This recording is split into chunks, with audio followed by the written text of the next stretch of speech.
बिजनौर के नगीना में इंस्टाग्राम पर एक फेक आईडी से भेजे गए मैसेज के कारण शादी की खुशियां गम में बदल गईं। बारात आने से ठीक 18 घंटे पहले दूल्हा पक्ष ने न केवल शादी से इनकार कर दिया बल्कि दुल्हन के चरित्र पर भी गंभीर आरोप लगाए।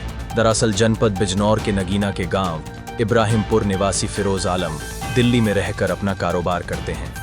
उन्होंने अपनी बेटी नाजिश की शादी नगीना के रहने वाले रियाजुद्दीन अंसारी के साथ तय की थी। मंगनी हो चुकी थी और दहेज का अधिकतर सामान भी दूल्हे के घर भेजा जा चुका था। 24 नवंबर को रियाजुद्दीन बारात लेकर नगीना में बैंक्वेट हॉल में आने वाले थे, लेकिन उससे एक दिन पहले इंस्टाग्राम पर एक फेक आईडी से दूल्हे के मोबाइल पर लड़की के बारे में कुछ गलत मैसेज भेजा गया और दूल्हे को भी बारात न लाने की धमकी दी गई। इसके बाद दूल्हा पक्ष बारात लाने से 18 घंटे पहले यानी 23 तारीख की रात को दुल्हन पक्ष के घर पहुंचा और पूरे मामले से अवगत कराया कि आपकी बेटी के बारे में इस फेक आईडी से गलत मैसेज आ रहे हैं और उन्हें भी बारात न लाने के लिए धमकाया जा रहा है। क्या नाम है आपका? फिरोज आलम। कहाँ के रहने वाले हैं? मैं नगीने का रहने वाला हूँ। आपके यहाँ जो परसों बारात आने वाली थी, क्या पूरा मामला हुआ उसमें? उसमें मामला ये हुआ है, 24 तारीख में मेरी बेटी की बारात आने वाली थी और बारात से एक दिन पहले नाइट में 23 तारीख की नाइट में 1:30 बजे लड़के वाले मेरे घर पे आए एक फेक आईडी लेकर और कहने लगे कि इस नंबर से हमारे पास तुम्हारी बेटी के बारे में उल्टी सीधी बातें आ रही हैं और वो हमें ये कह रहा वो कह रहा है कि तुम इस नंबर को ढूंढो तब हम तुम्हारे यहाँ बारात लेकर आएंगे, इससे पहले हम तुम्हारे घर बारात लेकर नहीं आएंगे। ये बहाना बना के उन्होंने रात को 1:30 बजे वो इनकार करके चले गए वेटिंग में छोड़ के मामले को, जिसमें कि हम सारी तैयारी कर चुके थे खाने की, बैंक्वेट हॉल और दहेज भी उनके यहाँ जा चुका था हमारा।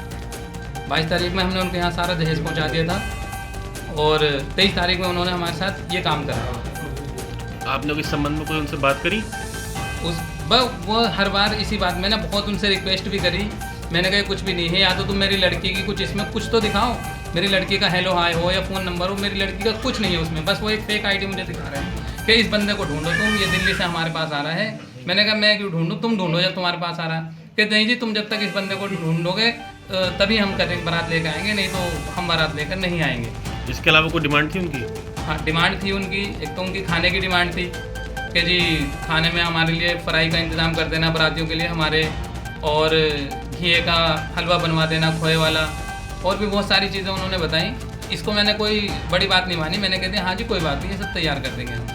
शादी की डिमांड थी उनकी नगीने से, नगी गाँव से, जबकि मैं दिल्ली रहता हूँ, वो भी मैंने यहाँ पे ननिहाल में आके बच्ची की वो भी इंतज़ाम करा दिया इनसे, उसके नाना मामू से मिल के, और सारी बातें हो गई थी। 22 तारीख में दहेज भी चला गया सारा, कुछ दहेज रह भी गया जो मेरे घर पे रखा है, लेकिन वो उसके बावजूद भी उनको दहेज देखकर उनका मूड ख़राब हुआ है, पता नहीं मैं समझ पाया। एक फेक आईडी का बहाना बना के रात को 1:30 बजे आके वो बारात के लिए इनकार करके गए। लगभग कितने रुपए का लेन देन हो चुका आपकी तरफ से? लेन देन लगभग दहेज की और लेन देन की बात करें तो ये लगभग 6 लाख रुपए का होगा, और इसके अलावा कम से कम 3 लाख रुपए जो खाने में इन्वेस्ट हुए हैं वो अलग हैं। और अब आप क्या चाहते हैं इसमें? मैं चाहता हूँ, एक तो जो मेरी बच्ची पे लगाए गए हैं इल्ज़ाम, जिससे मेरी बच्ची खुदकुशी करने की कगार पे आ चुकी है, लेकिन मैं उसे कैसे संभाल रहा हूँ ये मैं जानता हूँ। क्या इल्ज़ाम लगाए उनके द्वारा? बहुत गंदे, मैं अल्फाज भी बयान नहीं कर सकता। इस चीज़ का एक हॉस्पिटल की उन्होंने एक ऐसा लेख बनाया है कि ये ना तो उस हॉस्पिटल का कोई नाम है ना वो किसी नक्शे में मिल रहा हॉस्पिटल मुझे, और उस पर्चे में जो नंबर है वो नंबर एक भी डायल नहीं हो रहा। मैंने जितना लगा के देखा ना वो नंबर लग रहे हैं। मैं कह रहा हूँ तुम इस हॉस्पिटल में मुझे लेके चलो, अगर मेरी बच्ची वहाँ गई है तो उसकी कोई तो फोटेज होगी, कुछ भी होगी। कह रहे नहीं हम कहीं नहीं जाने के, हम कुछ नहीं जाने के, तुम ढूंढो, जब तक तुम इस चीज़ को नहीं ढूंढेंगे हम बारात लेकर नहीं आएंगे। मैं कहाँ से कैसे क्या ढूंढूँ? आपने थाने में कोई तहरीर दी इस संबंध में? मैं थाने में तहरीर नहीं दे पाया हूँ अभी तक। मैं चाहता हूँ बस ये जो मेरा खर्चा हुआ है, मैं अब वहाँ पे शादी नहीं करना चाहता हूँ अपनी बच्ची की, क्योंकि अब मुझे रिपोर्टें मिल रही हैं तुम इन लोगों की तहकीकात करते, और मेरी गलती ये हुई कि मैंने उनकी तहकीकात सही से नहीं करी, और अब मैं शादी नहीं करना चाहता हूँ। मैं चाहता हूँ बस जो मेरा खर्चा है वो मुझे मिल जाए और मैं अपनी बच्ची को अपने घर पर रखूँ, मैं बाद में देखूँगा ये सब कुछ।